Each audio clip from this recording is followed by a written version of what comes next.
After a 9-week long grind that was the RFCL regular season, we have now made it to the league's magnum opus, the playoffs. 6 teams have made it to the promised land hoping to hold up the trophy at the end of the playoffs. But for the other 6 teams, it was a very different story. Some teams were too young for their own good, others couldn't get a stop on defense if their lives depended on it, and most of these teams couldn't play consistent offense for the entire season. These are their stories. There are 3 words I would use to describe this Central Arkansas team: shit, young, and shit. This team is by far the worst UCA squad in the entire existence of the franchise, and it showed this season. Martell Long missing throw after throw, their defense missing tackle after tackle, and all this combined with the team being one of the youngest in the league had many thinking this team was going to be the second team ever to go winless in the regular season. And that would have been the case if it wasn't for a legendary performance in the snow against JSU for Jake Rogers, a QB that not a single user in the league knew existed till this game. The Bears would have undoubtedly finished 0-8. It's not all bad in Arkansas, though. Freshman QB Martell Long was second in the league in passing yards. Granted that most of his stats were gained because the team was down by so much at the end of the first half, so they just said fuck it and threw the ball for the rest of the time. Another bright spot for the Bears is that this team is really young. They aren't losing much to the NFL draft either. Only key players that they're losing are running back duo Will Smith and Jake Andrews, who both had disappointing senior seasons, tight end Luke Brown, who did his job, longtime strong safety King Ghidorah, and some backup wide receivers and cornerbacks that were already sitting on the bench. UCA did fill these holes very well, though, having running back Ray Rice Jr. coming in next season as a redshirt freshman, along with freshman running back Sonic the Hedgehog backing him up. 5-star tight end Worcestershire Washington coming in to instantly start as a freshman, as well as Woman II to back him up. As well as some other defensive players like cornerback Sari Serold and O-line pickups like tackle Matt Havley and center Claude LSR gives me hope that they might compete next season. So yes, this team may be young and the future may be bright, but that doesn't even come close to an excuse why this team had the worst point differential in league history and finished with the worst record in the RFCL. God, I wonder who's coaching that train wreck. God, he must suck at coaching. Oh boy, where do I even begin?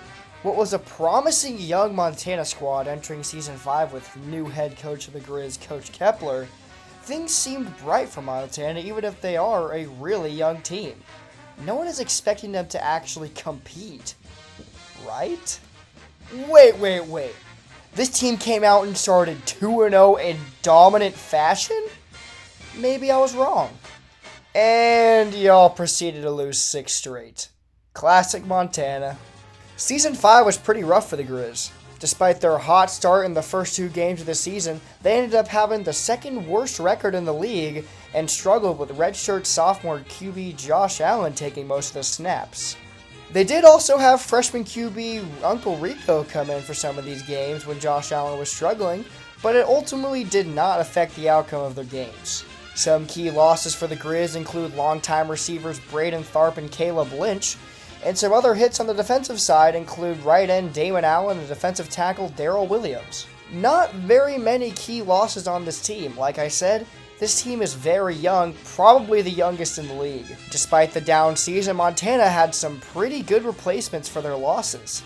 Key additions include 4-star wide receiver Jimmy John, 3-star D-tackle Gia Hoot, who is 6'6", and some other great additions from the draft and in-game recruiting. Montana may have had an expected down year, but the future is really bright for this team. Now, if they do bad next season, there will be problems. What a terrible year from this team. Jack State went from making the national championship a season ago to finishing 3-5 and missing the playoffs completely.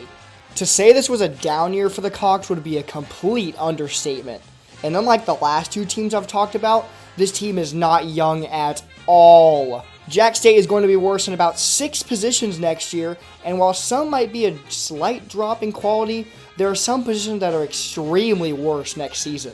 Like, for example, quarterback. Jason Hoffman is a senior. I did not know this until recording this video. Who the heck does Jack State have as a quarterback next season? There was not a single quarterback on the roster other than Hoffman in Season 5. At least they recruited well in that position, drafting 5-star quarterback Cheesy McGee, but we all know that quarterbacks rarely play well when they're thrown into the starting role as a freshman. Other key losses for Jack State include star wide receiver Camden Robinson, tight end Trey Turner, right end Keanu Leaf, left outside linebacker Blake Woods, and cornerback Chad Gibbs. This team is taking some massive hits from players graduating, but fortunately for the Cox, they had a pretty damn good recruiting class. Key additions include aforementioned 5-star quarterback Cheesy McGee, athlete Lloyd Osborne, and middle linebacker Thad Castle, among others. Even though they had a great recruiting class, it's really not an excuse for this team to have underperformed the way they did in Season 5. Wait, I think I figured out why Jack State failed this season. It's because Versa and Parker didn't show up to a single game the whole season. Whoever replaces Gage next season at head coach is in for a real treat. This was it. This was the all-in year for this team. Coming into Season 5 ranking with one of the most stacked rosters in the league, the newly rebranded Southern Utah looked to make a big splash in their first season as the Thunderbirds. So, how did they do? Not only did this team start out the season 0-5, but they lost all these games by a combined 23 points. Which might sound like a lot, until you realize that they lost to Mercer on a Hail Mary as time expired, lost to Space Force in triple overtime, lost to App State because they failed a 4th down attempt inside the 10 by a half inch, just flat out lost to Lake Erie, still a close game though, and lost to Jack State by getting tackled in bounds 2 yards short of the game-winning touchdown. Holy fucking fuck. But that's not all. Southern Utah proceeded to win 3 straight, including an almost choke against Montana, and had some things go their way to make the conference championship. No shot. After all this, after starting 0-5 winning 3 straight, y'all lose now. Right? UCO beat y'all by only scoring field goals? What? What a roller coaster of a season for this team, and trust me, it's not going to be any easier next season. Southern Utah is losing a lot of seniors this season, and most of them were really, really good. Heisman finalist quarterback Barry McCockner, who finally had a good season, is gone after this one. Others leaving include longtime running back Ty Washington, wide receiver Vlad, I'm not going to say your last name, left end Keith Jackson, right end Dustin Johnson, middle linebacker Greg Stone, free safety Devin Williams, cornerback Brandon Garnett, and strong safety Daryl Wilson. A lot of talent on that list. Now for replacements. Southern Utah went all out for this draft, pulling a Los Angeles Rams and trading all their future picks to go out on 5 stars for the current draft. Some key replacements for the Thunderbird include running back Luke Cafferty, guard Bart Harley-Javis, left end Solo Sikoa, right end Paulo Boncaro, and free safety Greg Stone Jr., among others. But what does Southern Utah do at quarterback? Well, they got the best quarterback in the game, of course, 3-star redshirt freshman E.C. Bucky. Overall, though, a disappointing year for the Southern Utah squad. Had such promise at the beginning, had all hope shot down with 5 heartbreaking losses in a row, then regained hope, made the conference championship, and then hope sunk down right back to the floor. 100% a decline of talent for this team next year, but at least the roster isn't going to be as bad as I thought. Coming into Season 5 as a second-year expansion team, Space Force looked keen on making a big splash after barely missing the playoffs last season. The story for the Delta Dogs this season, though, is just inconsistency on all sides of the ball. One game, Space Force would score 54 whole points, and then the next game they would allow 30. To say this team had a disappointing season would be like saying Costco is the best place on earth. Because both of these statements are true. Space Force finished with a 4-4 record in Season 5 and came short of making the playoffs in back-to-back seasons. Leading this team was senior quarterback Nicholas Copernicus, also known as the QB Rap Demon. Copernicus had a great senior season this year, finishing second in passing yards and will be surely missed by this team. Other seniors include, well, I don't know, almost every starter on this Season 5 team. Quarterback Nicholas Copernicus, running back MF Doom, wide receiver Edwin Hubble, left tackle John Michael Mashburn, center Flynn Bridges, left end Genghis Khan, right end Jeb Norris, right outside linebacker Derealist Athlete, another right outside linebacker Admiral Taint, free safety DeJazz Saxophone, and strong safety Ed Reed Jr. That is a lot of fucking names. I thought Southern Utah was going to be hurt the worst by seniors leaving, but Space Force took it even further. Well, at least their recruiting class is really good. Key additions for the Delta Dogs include 5-star quarterback Arthur Weasley, 5-star wide receiver Nika Moole, and 3-star middle linebacker The Situation.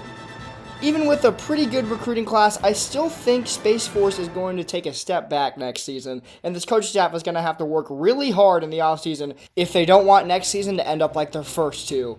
Your move, Brock. Season 5 was truly a grind for these 5 teams, but what awaits the other 7 that made it to the Promised Land? Wait, 7? That's right, for the first time in RFCL history, there will be a play-in game. I was fully expecting to talk about Mercer in this video, but luckily for them, the computer is madly in love with them.